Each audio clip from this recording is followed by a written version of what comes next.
Anyway.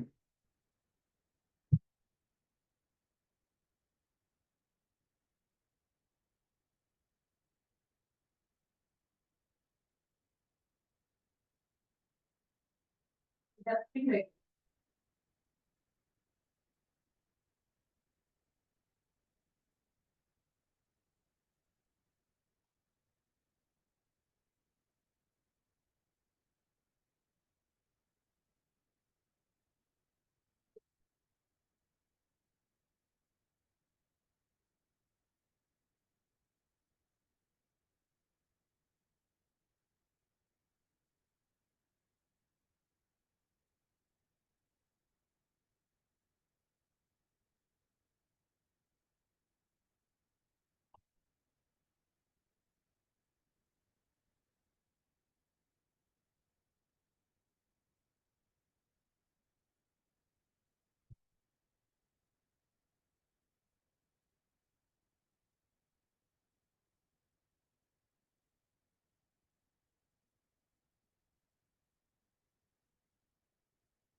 Ready?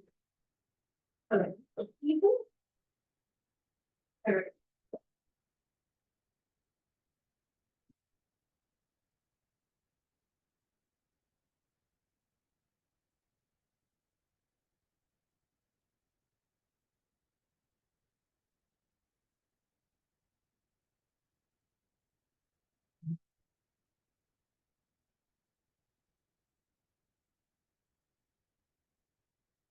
It's not saying it's raining. Okay. Now,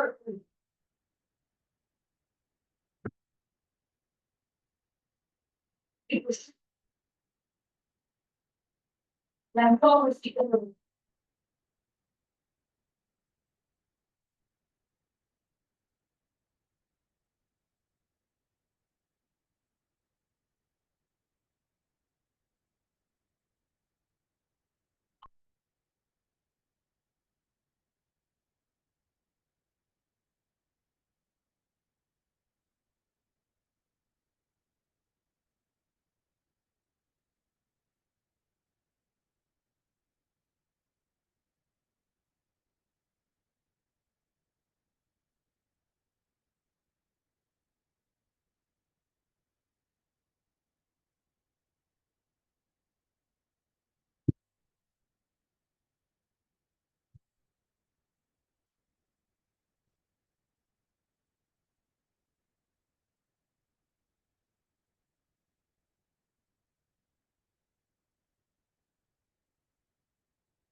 Good evening, sir.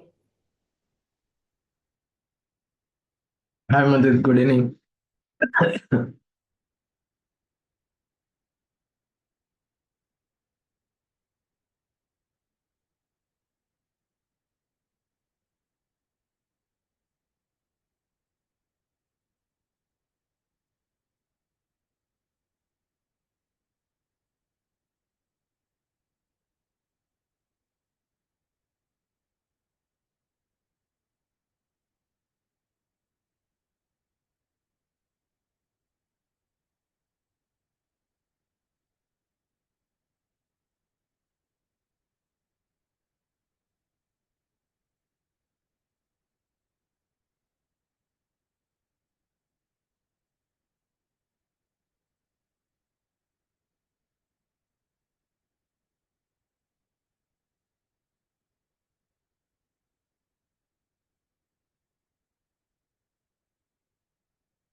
Madhur, you were there in the last session?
So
today will we be discussing risk management, right?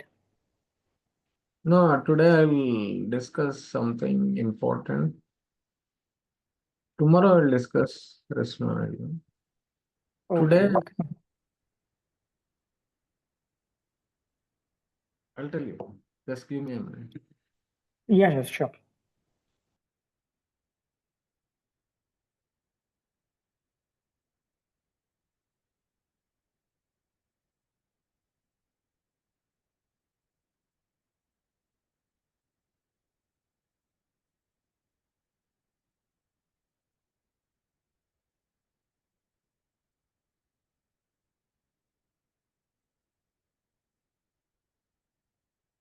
This is where you are working? I mean, I forgot, like I know. I'm working at Eon Meditech. Where is it? It's in a Surat-based company, Where is manufacturing EMP. Surat. where in Surat? At Surat, because I know Surat. I worked there. I mean, I was concerned for nanotherapeutics. Where in Surat? Near Badoli, sir. Acha, acha. Now I am consultant for Exon Therapeutics, LLP. You know Exon Therapeutics? There is some network issue, I guess. I'm not able to. Hello. So I was unable to hear you clearly. No, I was a consultant for nanotherapeutics, Okay, yeah, I have heard about nanotherapeutics. and now I am consultant for Axon Therapeutics. Exon Therapeutics. Okay. What do they manufacture? Yeah, they were basically in cardiovascular segment. Oh, okay. Uh, but earlier they were like they were marketing on their own branding. Okay. Now they are manufacturing it. Now they are started manufacturing, getting. I mean, they are documenting for. They got already test license. Okay. They are manufacturing now. Started manufacturing. So I am the one doing all the required documentation. Oh, is it so? It's in So Surat, sir? yeah, it's in Surat. If you want, I'll Okay. share the address. But it was mainly online because whenever I come to Ahmedabad, they will greet me. Ahmedabad, I'll stay here in Shantipura. You know South Oh, Bhopal? yeah, I'm aware about South Bhopal. I have been there a lot. Yeah, in that we have an apartment like Orchid Greenfields. Yeah, it's a very good place actually. It's in the suburbs of Ahmedabad actually. Yeah, But it's suburb.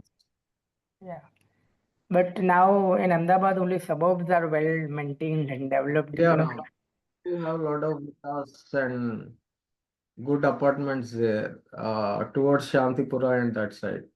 True. So I can see that on the website they have manufactured. They are into this more into cardiovascular and general surgery, right?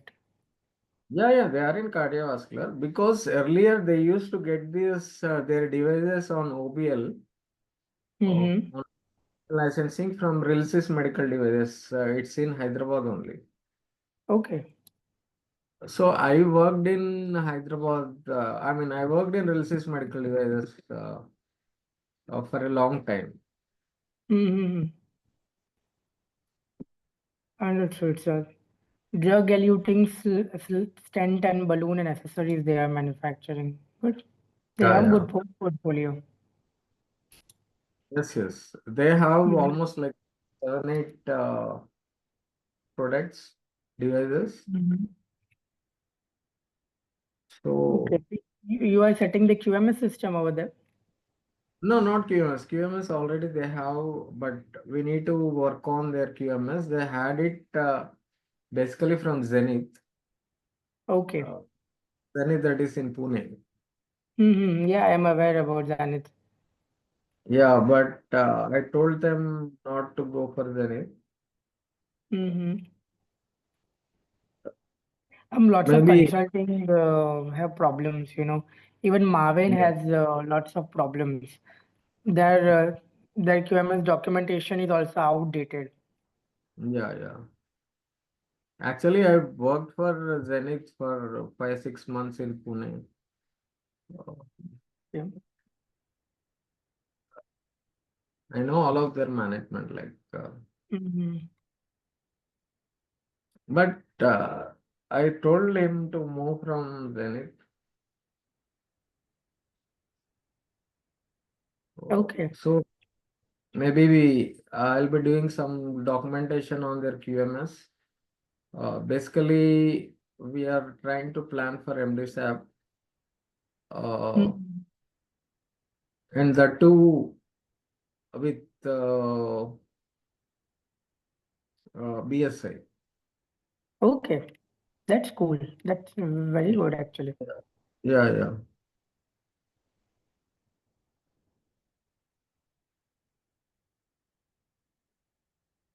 So you visit their premises often? Yeah, I visited couple of times. But earlier, when I was a consultant for nanotherapeutics, every week I used to be there on weekends. Mm-hmm. But I stopped moving to Ahmedabad. I mean, monthly once I'll come to Ahmedabad. Uh,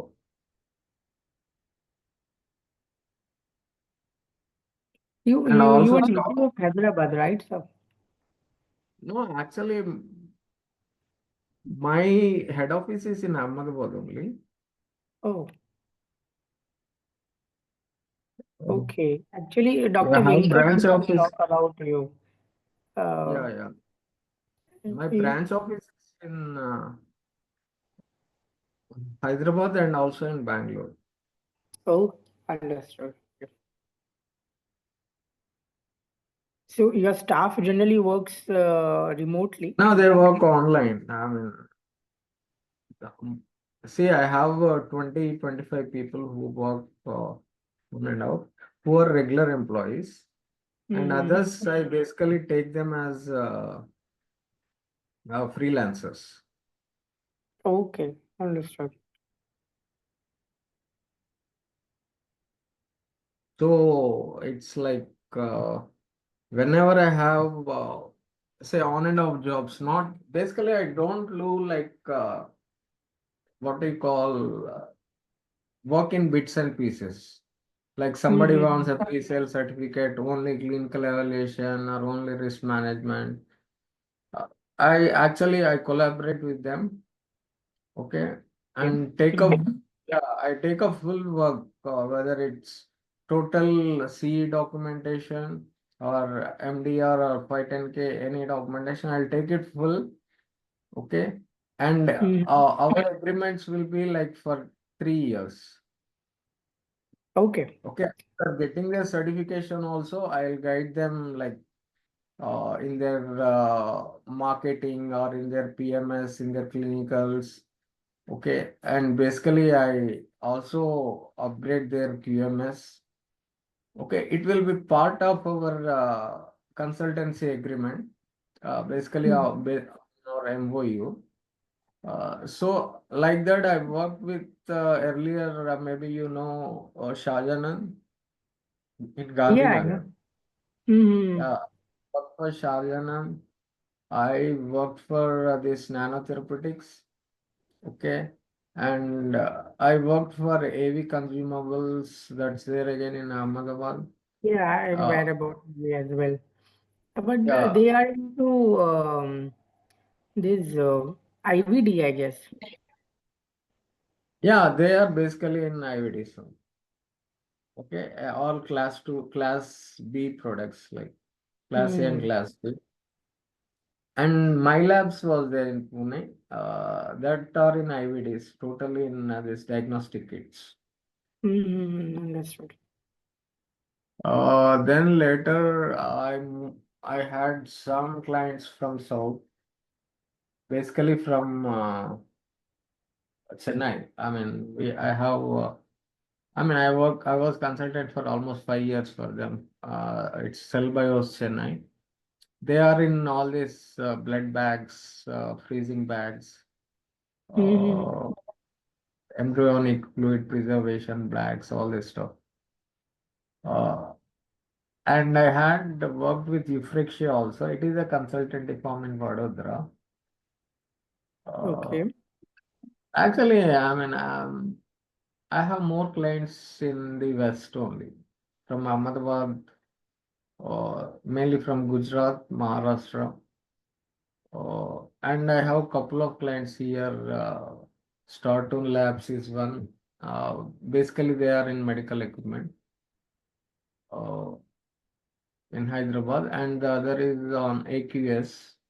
They are also in medical equipment. Uh, Okay. for that, I'm working for one, I'm working for CE and FDA. That's on 510K. Mm-hmm. And one company, Startum Labs, I'm working for CE and UAE registration. Okay, I understood. Actually, I have one collaboration with representative that's in Riyadh, I mean Saudi. Okay. MGC? Oh. M But MG.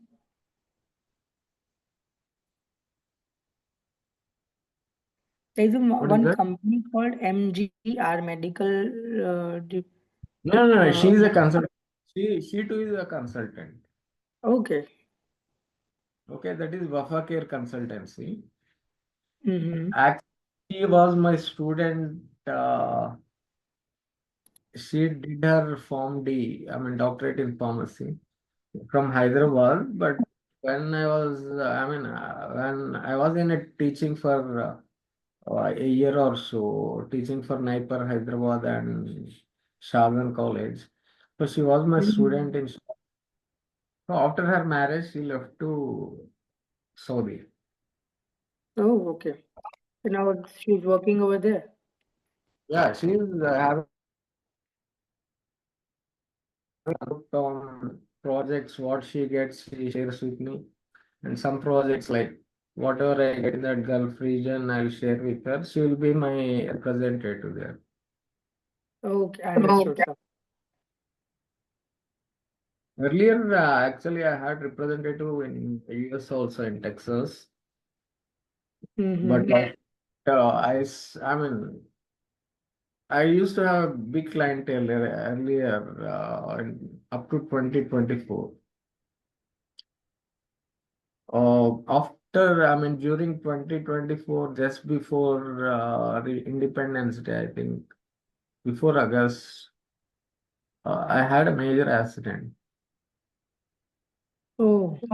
in Ahmedabad only, Mm-hmm. where I had, still you can see like, there is, I had the head injury and there was brain clot, subdural hemorrhage happened. In 2024. 24, right? Oh.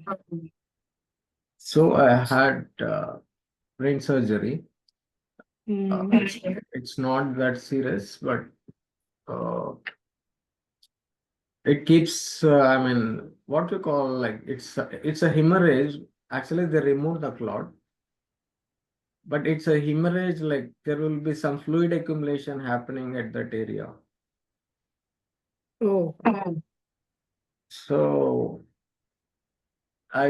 because of that I stopped traveling a lot. Earlier I used to travel a lot, like pan India. I travel. Uh, I used to have a lot of clients, but now restricted to almost like 6, 7 clients. And mostly I got involved with this IBSC, no, sir, I'm not aware. IBSC in Vizag, Visakhapatnam, and Indian Biomedical Skill Consortium. Oh, okay. It's I am aware about AMT there actually. I was. Yeah, that is the MTZ is IBSC only. Oh, okay. It's a I have government been of there India actually. recognized. I've been there multiple times in AMTZ. Yeah, I know, like MTZ, Suresh Naturi. He is a scientist over there. Yeah, scientist, and now he became director. Oh, okay. So I mean, collaborating with them since 22. And still today also I take a lot of online lecture.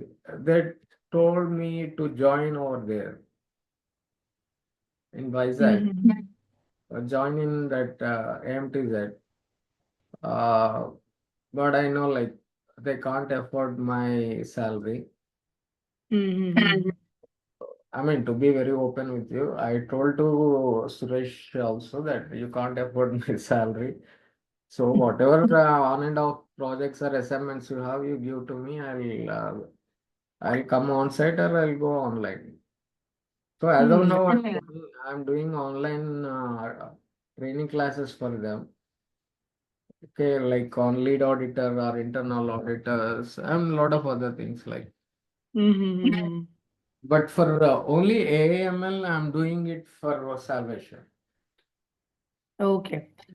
because I did my AML just after in second phase of COVID in 21. I did my AML masters in AML in Texas. Okay. You went over there to Yeah, I went learn. there. I stayed for almost 1 year, and I spent a lot of money studying that because that time 21, that is only the thing which I thought was interesting at the same time, which was so confusing to me. Mm-hmm.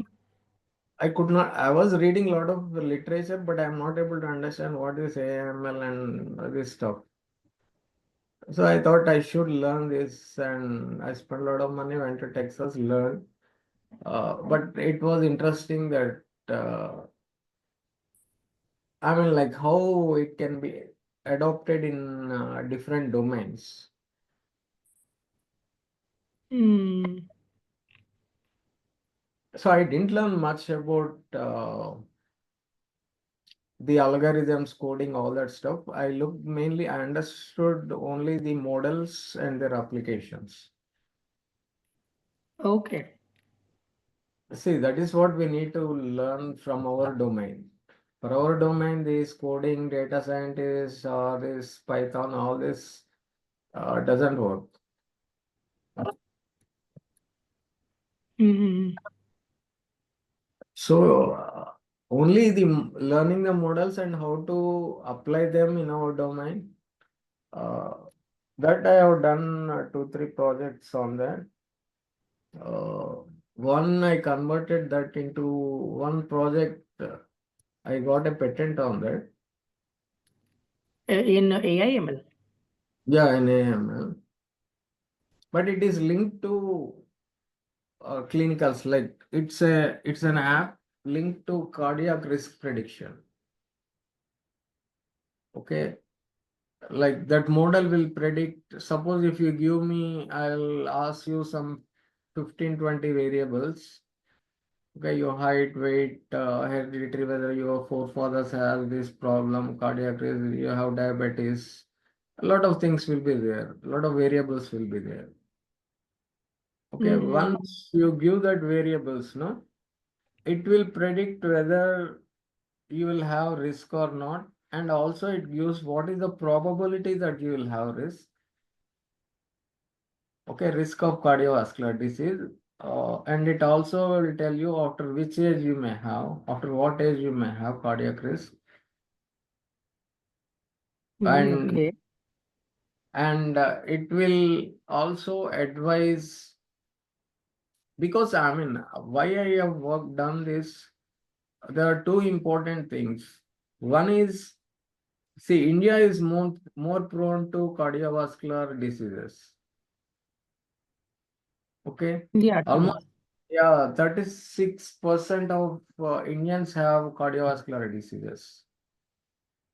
Okay, and in that 28% have diabetes. Mm-hmm. Okay, and 26% are, I think more than 26% are obese. They have obesity. True. Okay, I mean, if you look at the Indian population, you will see like it's a pool or hub of lot of diseases. Okay, Huh. and the other thing is that in India, what happens is like whether it's cardiovascular or diabetes or hypertension, these diseases come very early for Indians. Like in 30s or and mid 30s or in 40s, we'll get these diseases. At very early age, we'll get, not in the old age. Mm-hmm. So what happens is we neglect it when we get that in a young age, 35 or 40, we take it very casually. In the sense we won't get diagnosed. Okay. In the sense that we don't know that we have that problem, or we don't go for diagnosis. So what happens is that will continue for years. Okay, and it enters into a very chronic phase. So, So early diagnosis is not possible in India. early diagnosis has to be done. So that is one why this app was, I mean, it was funded by government only, DBT. Uh, Now it is called BIRAC. Mhm. Yeah, and the other thing is like early diagnosis is very important in Indian patients compared to the other world population. Okay, in other world population, they get Mhm. diabetes, all this at somewhere around above 50 or 60 years. But in Indians, this happens at a very early stage. I think, I mean, it could be more genetic related, and also our lifestyle and our food habits. And the other thing is, of course, there were these apps developed in other countries also, like early detection of cardiovascular risk were designed in other countries like in US and Europe. But the point here is the when you look at the heterogeneity, or what we call phenotypic or genotypic or idiosyncrasy.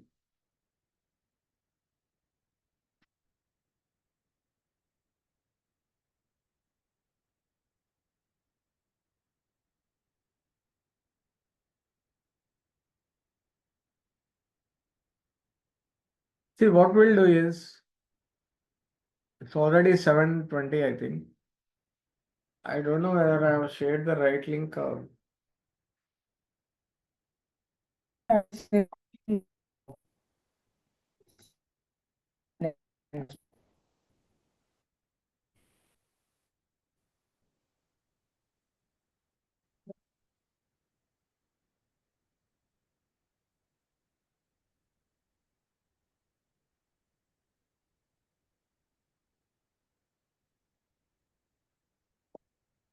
Yeah, Manziz, if you need any personal guidance, let me know. Uh,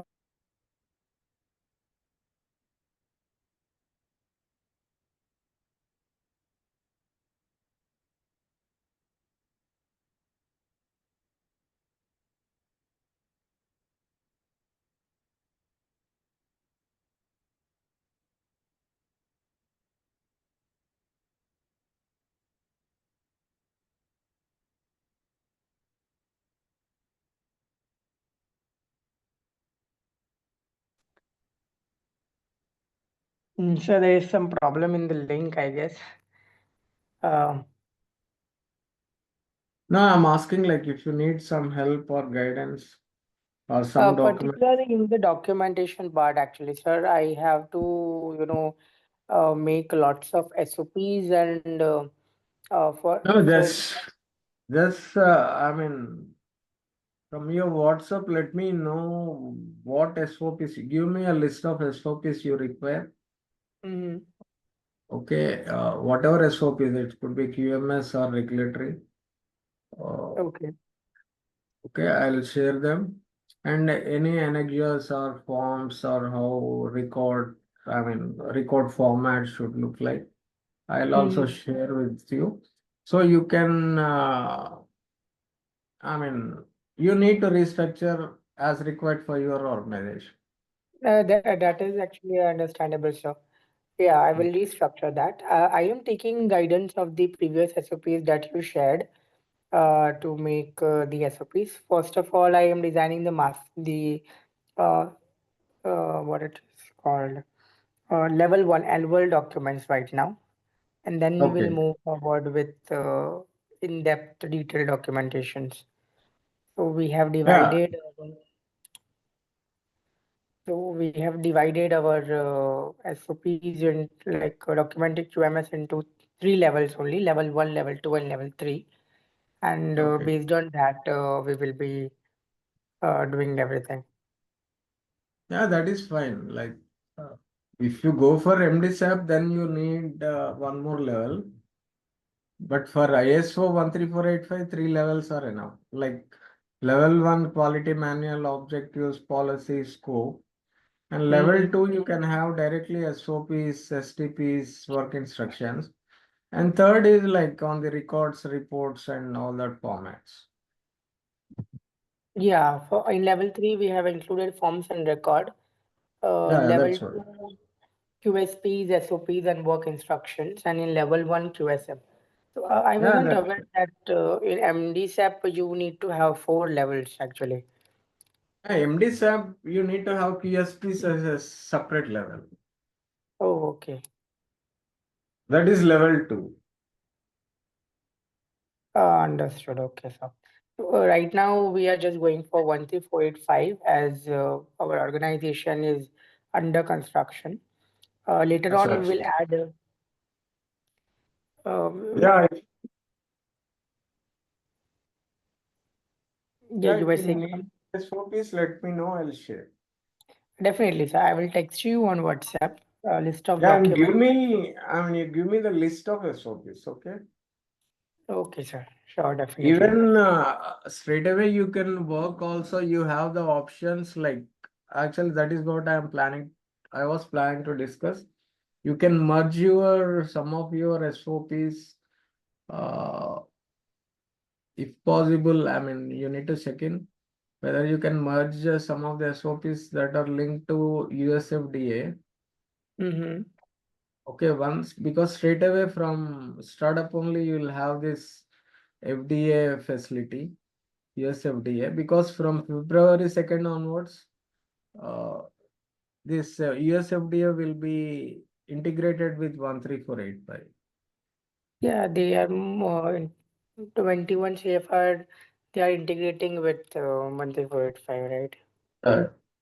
And second thing is you can also add some SOPs or documents of UMDR, that you can also have ENISO. Okay. Okay. What I suggest is first you do documentation for ISO 13485. Mm-hmm. Next, I think you need to add to that some 20 SOPs, okay, at the documentation level to make it ENISO, Okay. okay. Then after that, you need, I mean, I am just looking into what will be the new SOPs that has to be added, but mainly because I have done documentation for MDSAP, because US is also a part of MDSAP. I know what documentation they need. I think there will be something like 15 or 20 new SOPs that will be required. So if that you add as a third layer later, okay, it you now you'll have ISO 13485, ENISO, and ISO with QMSR. I mean, they call it as now 21 CFR, I mean, 820 will be converted into QMSR. It is Quality Management System Regulation. Okay. So these three you can look in. 13485 is the base document. Then you can have ENISO, that is catering to Europe. Okay. Then on that you need to build QMSR, Quality Management System Regulation, that will cater to US. Then later you can move to MDSAP. Okay. Okay, this in Understood. QMS you can do it in a very stratified way. Okay, you should have a roadmap like for 6 months, 7 months, what are the activities? First, let me do 13485. Then let me add SOPs linked to ENISO, that is to Europe.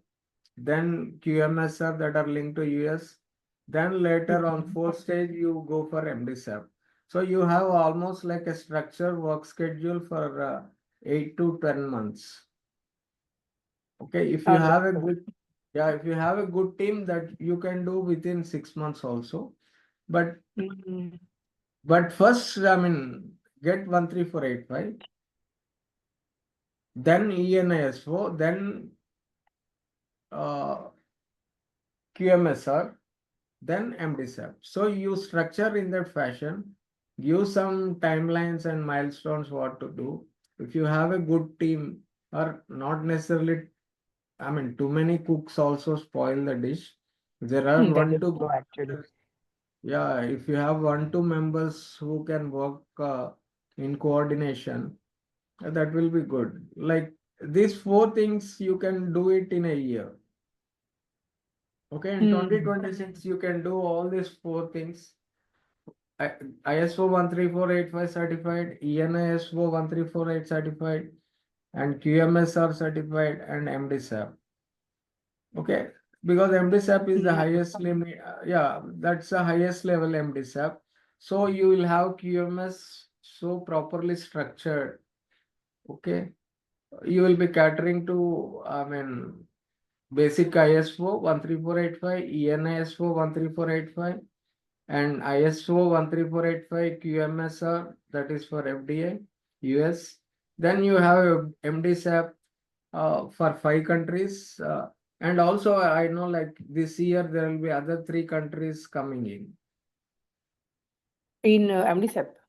Yeah, yeah. So it will be like 8 countries. Yes, they will be joining as a member or just as Now an they are observer. earlier there were like observers, but now they will join as members.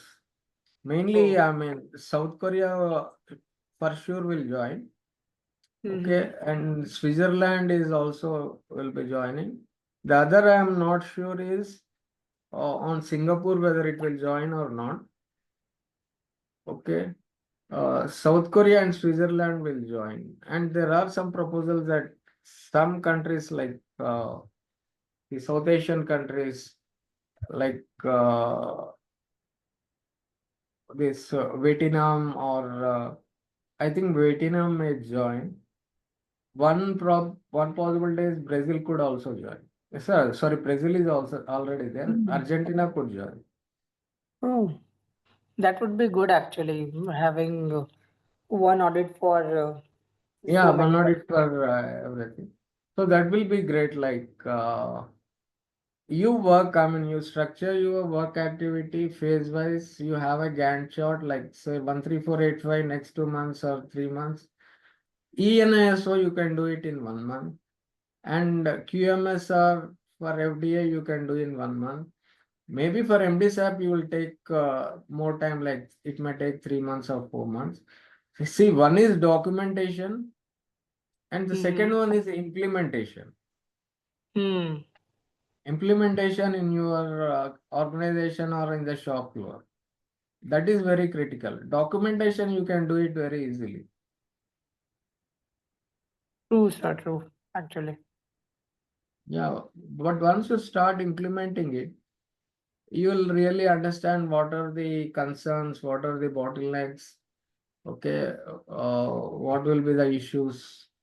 Documentation wise, it's easy to do, but when you make them implement in the shop floor, then you will understand like that won't be so easy. You'll have a lot of constraints in implementing. Okay, and there you need really a good team in each department. Okay, because department wise, there need to be a coordination. Though you may Hmm. be head of QA, but you need somebody good in that department to coordinate with you and do the documentation and also start writing the reports.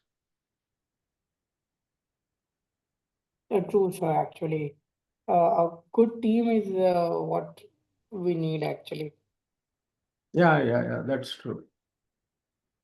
Once you have a good team, no, you can fast track a lot of things. Otherwise, there will be so many things sitting on your head. You can't move. You will become stagnant. True, sir. And you need to delegate work to others. It's not like, see, earlier also when I was head of QA, I myself used to do a lot of work, not delegating work to others. But later I Mhm. learned like we need to delegate work to others and give them responsibilities. Okay, then you need to oversee what they are doing and train them or give suggestions to them. Okay, that's how you will grow and they will also learn. That is true, actually, sir. Yeah, Hmm. because if you start doing anything, everything, no, it will become so headache for you that you will be sitting there only doing everything from writing SOPs to writing records. True. So Sir, you can, yeah, generally, people on the ground level don't understand this. They will fill out the forms and report 3 days or a week before audits. yeah, so you need to, I mean, that's the responsibility of the QA that I mean, you need to start implementing when you are a startup only because this documentation culture should start very early in the organization. See, after 2, 3 years, what happens is they get used to delaying, okay, procrastination, and they keep habituated to that. So, in starting only, you need to tell everyday work has to be okay recorded on that same day and signed out. It's not that you keep that pending for a week and 10 times and fill it, uh, okay, fill it like during the audits. Hmm. So you make that culture. I told no, you have to create some discipline like creating a QA calendars, RA calendar. Okay, what are the work activities you have? I mean, daily work activities. What are those? I'll share a model copy of QA calendar. You can like there will be some activities which you do internal audits every 3 months because if you are since you are a startup new to QMS, you can do internal audits every 1 month or 2 months. Once your QMS stabilizes, you can have it quarterly or say uh, something like twice a year. But initially, you should have more internal audits so you understand what is what are the non-compliances and what are the problems. Hmm. True, sure. That has to be Yeah, adapted from the very first yeah, day. like, and parallelly of internal reviews, internal audits, all that ends. And you should also sit with the management and make them understand these are the issues. So in the management review meeting. Hmm.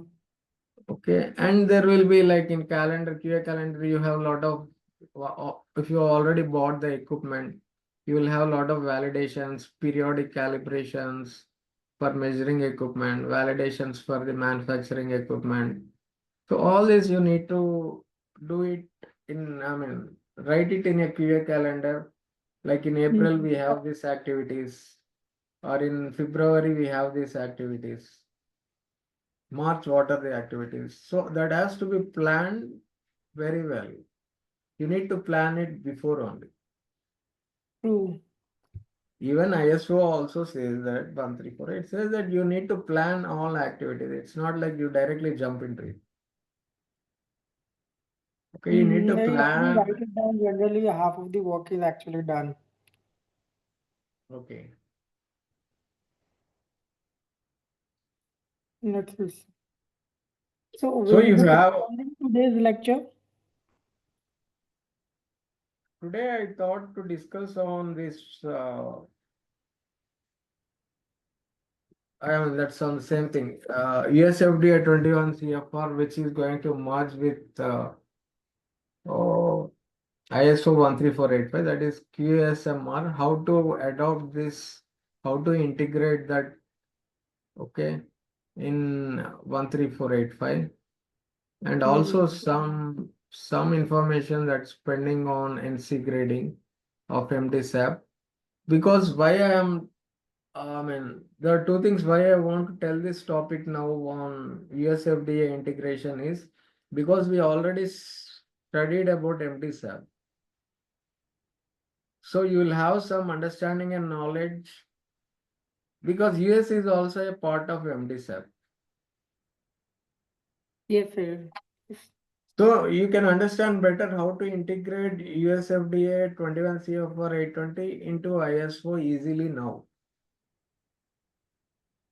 Because you have some prior understanding on MDSAP, sorry, on USFDA that comes in MDSAP. Now you are separately doing, okay, where you are aligning USFDA into ISO. And this is the right time for any company to start, start working on it. Because when you have this very early implemented in your organization, no, Mm-hmm. the audit will be very simple. Inspection or audit will be very simple. Okay.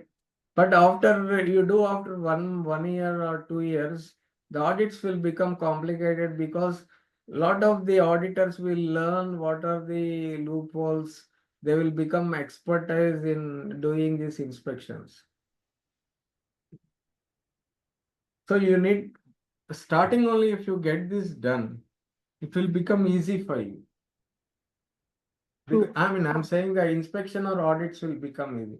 See, something like when we started MDSAP, when I was the team lead in MDSAP, okay, that was very new. MDSAP were very new to a lot of medical devices, organizations and manufacturers. So when we have first started this, when we had the first audit, okay, like that was the first time auditors were doing the audit. They were not very clear like how to audit or what to check. Okay, it went on well. They asked a lot of questions, but it went on well and they gave us some grade 2, grade 1 NCs. But they Mm-hmm. gave us certification easily because as the first time even the auditors are doing the audit. Okay. Okay. And you need to be little bit smart in doing everything first. Okay, Mm. even this also, if you do it first, no? it will be very easy for you to get the certification. Maybe on recertification, by that time you can set up everything, what FDA wants, US wants. That's what I thought of discussing with you. Uh, However, I mean, I'm planning to change the timings of the sessions. Probably I'll think of it tonight. Maybe from Saturday, only on Saturday, 6 to 9, I'm planning. Uh, or if everybody is fine, we can do it on Sunday also. But Sunday, nobody wants to work. Or it Hmm. could be on Saturdays, full session from 3 hours with a break should be fine instead of having it in 2 days. Oh, understood, sir. I'm not Yeah, like sure why people are not joining the lectures, whether they are busy or they are, thinking of recording sections. I'm not sure. yeah, most of them are thinking of recording sessions only. I know it because when I looked at the analyticals of what I have shared, most are listening to uh, the recording sessions. Mm-hmm. Okay, and some are occupied with their work. Because I mean, it's a time like most in most companies, the audits will be happening. Yeah, I mean, true. just Even in my company, MDC audits is going on. yeah, I know. Like just before summer or during this summer time, I mean, before April, there will be a lot of audits because we are at the end of the financial year. Okay, generally Mm. audits are conducted during the end of financial year. Maybe in US and other countries they do is in calendar years, like they take it from January to December. For us, it's like March to April. So most Mm. companies and even the notified bodies follow the financial year. Oh, okay. Okay, that's from March to April. So they want to close a lot of their work before April. So February, March is a peak week where they do a lot of audits, whether it's CE audits or MDSAP or ISO audits. So, okay, whatever there is pending, they will do it. And most of the companies also want to complete the audits before starting the Q1 of 20, I mean financial year for 2026 that starts with April 1st. Okay. Because for them also there will be a lot of things that need to be cleared. Companies has to clear at the financial year ending a lot of budgets, clear a lot of budgets, or if they have taken loans. These are all based on their certifications. Okay, and they Mm-hmm. will also have yearly planning. Yearly plannings basically on the budget, yearly planning on the budgets. Okay, which includes all those on production or R&D that takes place in April. So they need to finalize their budgets in April only. Hmm. Yeah, that's the reason most of them will have this. So done before the financial year. True, sir. I guess that is the reason why most of the companies are having audit right now. Yeah. Because I spoke with a lot of our participants, like Akanksha was busy with audits. Uh, Even when I asked mother, she was having some work, and two, three guys said like they are very busy with audits or doing, I mean, the last minute documentations.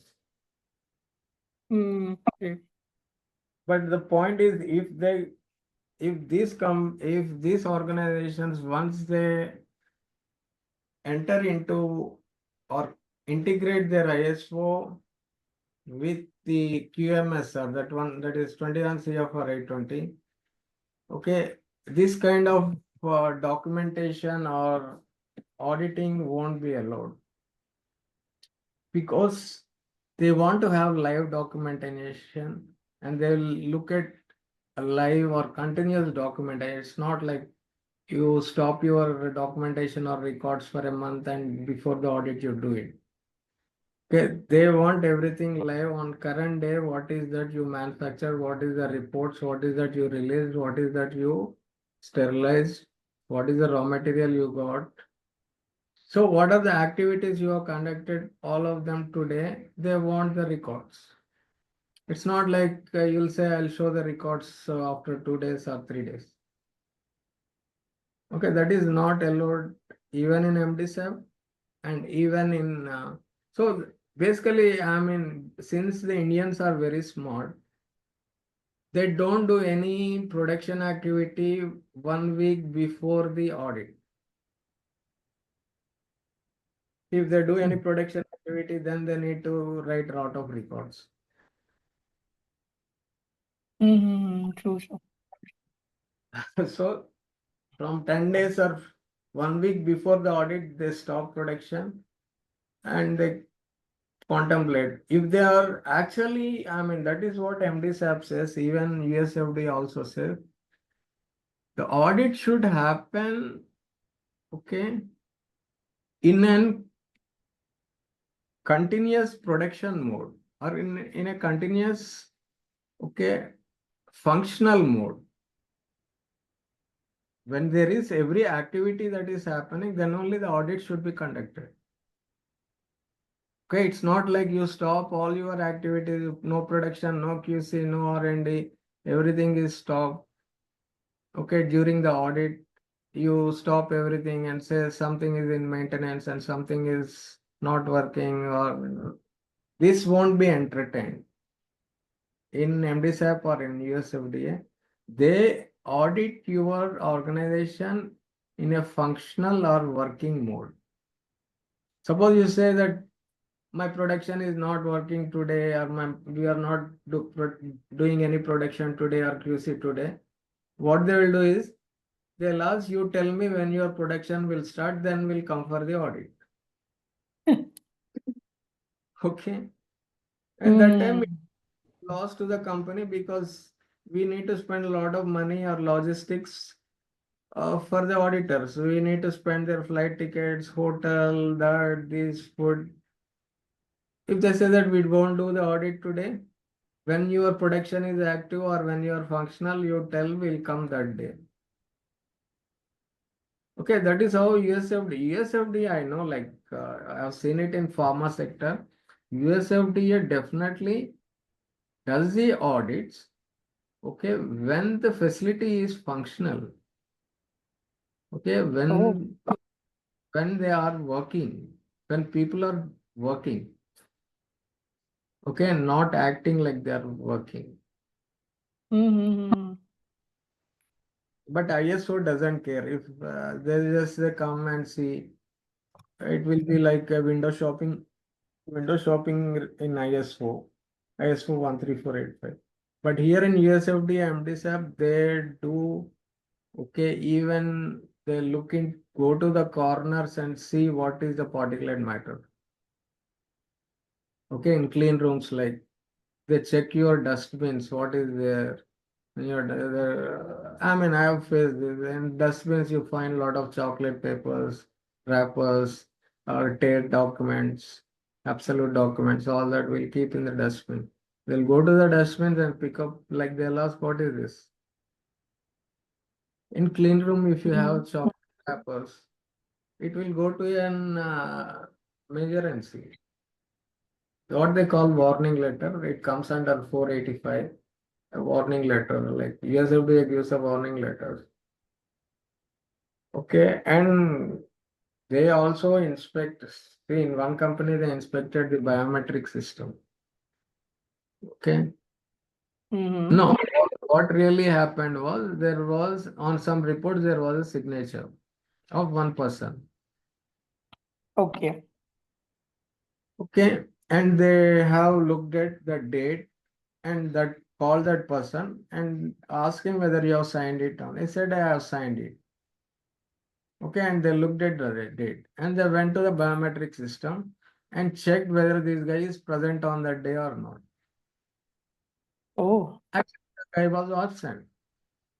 Okay, he signed on some other day when he's present, not on the same day. So the biometrics is not that he is absent. they do this as well. Yeah, This type of this thing. now see MDSAP audits will be like your client audits.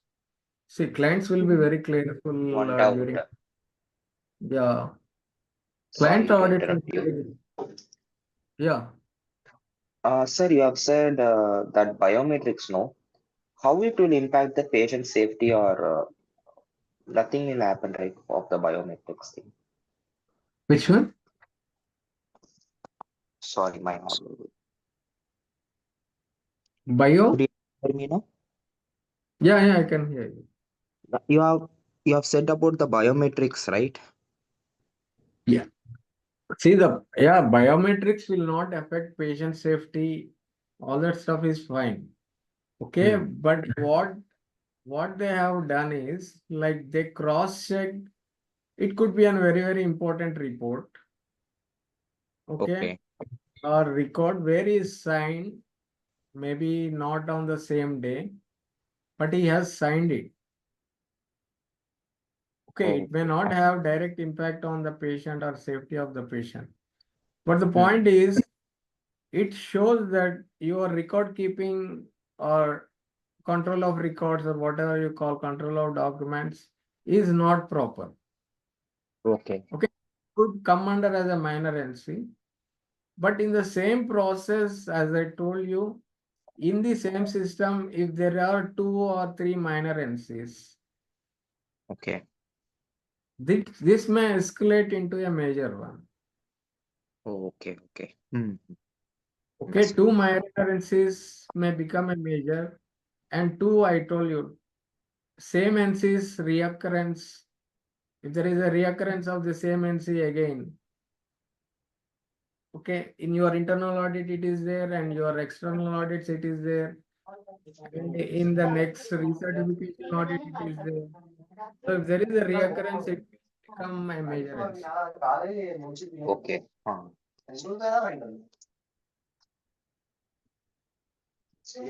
Yeah, that's why I Understood. said like. Yeah. Okay.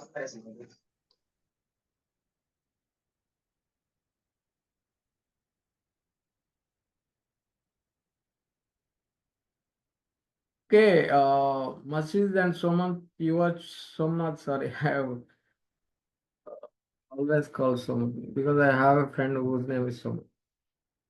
Somnath, like, should we go ahead or should we do it tomorrow?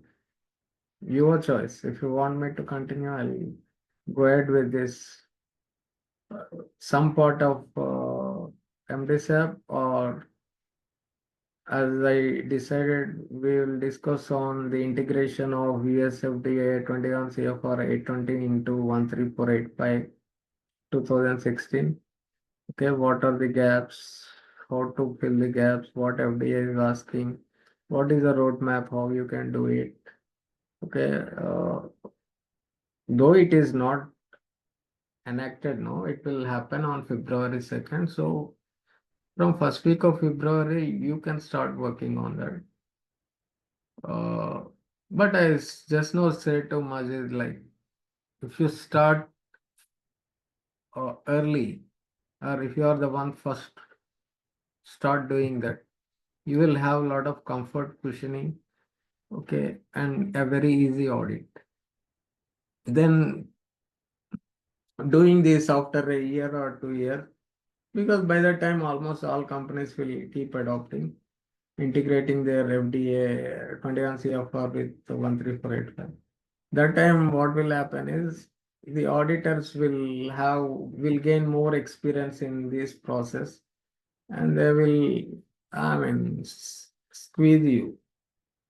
I'm telling out of my own practical examples, like when new things come, new regulations come, or new standards come, it's good we start adopting in the starting stage only. I mean, in 1 month or in first 2 months when they come, you start working on that, so that you will have some credibility that for you that we have done it first, and there is some where you can get easy approvals from the auditors that okay, these guys, and some of the auditors learn from our documentation which we have done. There are some cases, few cases which are in like on MD-SAP documentation, some of the auditors who came from the audit, they learned on some of the documentation how we need to do. Like I said, quality risk management, nobody has done that before on doing a risk management on the QMS. Okay, when we showed to them, they really appreciated and they said that we'll tell this to everyone, and they have taken the copies of it. And also one example is on the QA calendar also, they liked it very much, which I implemented out of box idea that why should we not have a calendar for all our it's all planned activities. It's only few of the things that happens accidentally. Okay, but whole QMS process is a planned approach. I don't think any of the activities in QMS happen suddenly except something on maintenance, and also on maintenance of the equipment and other machinery. Most of them are predictive now. You know at what time they will fail, what spare parts has to be used. Okay, and I told could be surprise, could be on the complaints, but complaints are also become predictive now. So when you have everything predictive under your control, then you can do good planning. Okay, instead of doing the last minute rush. Okay, you can divide like in January what I am doing, what are the activities in January. Okay, this some calibration, some validations, what are the everyday activities. Okay, there will be a lot of everyday activities like from housekeeping to cleaning of the, clean rooms, or some people basically do a lot of validations. Clean room validations day in out, or when they switch off the havoc. Okay. Yeah, I think Madhusri also joined. Should we go ahead or? Yes, sir. Good evening, sir. Yeah, good evening. Sorry for this. Yeah, just I was thinking, I was asking Majid and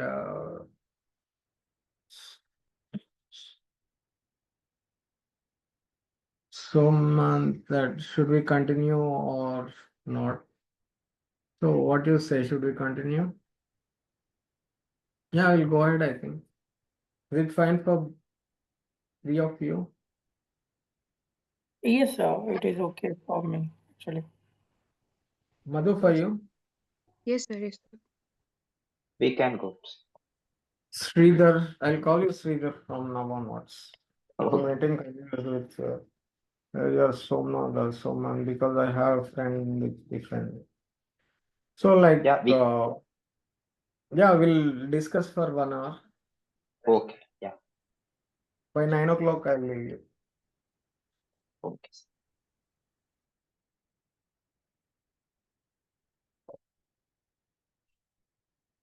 Because most of you are aware, like, I don't know whether you're aware or not. I don't know whether you watch movies or not. Durandar was released in OTT in Netflix today. Netflix today. Durandar, that's a movie in Hindi, a very good movie. Like, it's on raw that human intelligence services that go to Pakistan and do some work. That is released in Netflix today. Okay, that's not part of our discussion. Okay, let me go through this.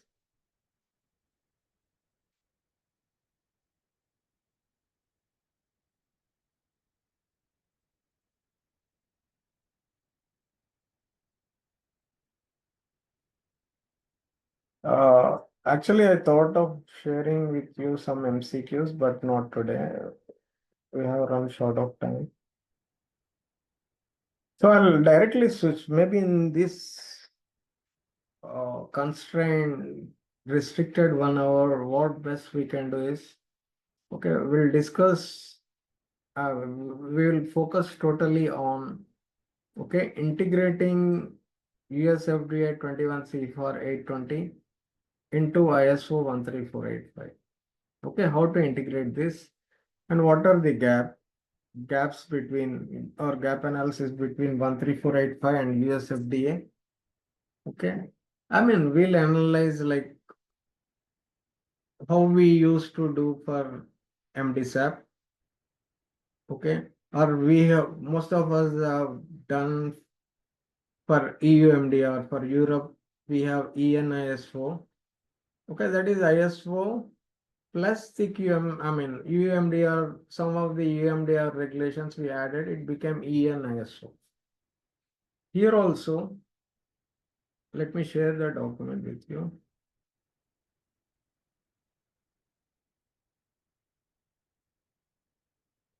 I think this 1 hour will be very solid enough to discuss that, and I'll be happy to share that with 3 of you.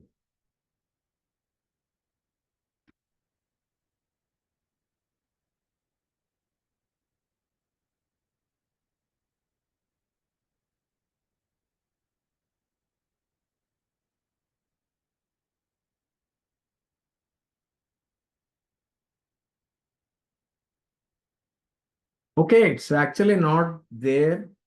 It was not there when I wrote or when I planned this advanced QA or masterclass sessions.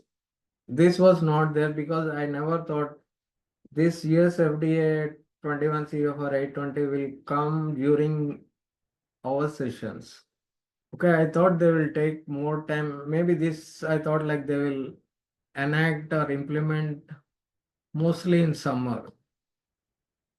But they were very quick and they said like from February 2nd, this 21 CFR 820 will be active, or you can start integrating 21 CFR 820 in your ISO 13485. Okay, from February 2nd, you can do that stuff. But I thought they will delay it for some more time, but I was wrong. Or they made it very fast. I know the reasons why they are working on it very fast. Okay, it's not anything related to quality or regulatory.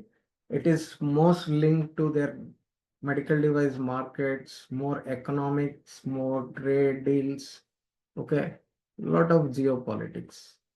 Okay, if you are interested, I can talk on that also. But let's focus on what is basic and important for us.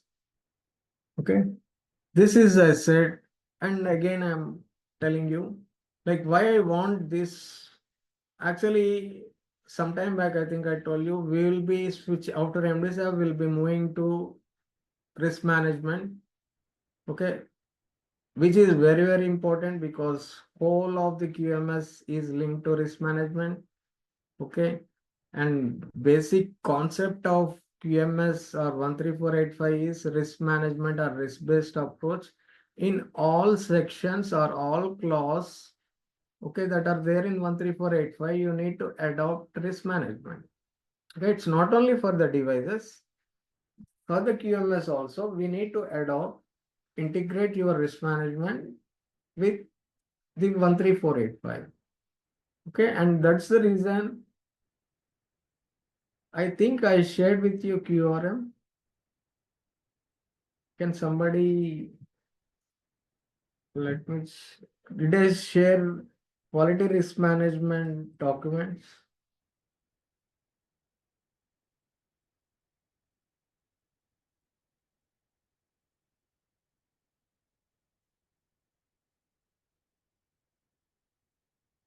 Maybe if I have not shared, I'll share it today. But MDSAP today I shared the chapter 2 and chapter 4 related to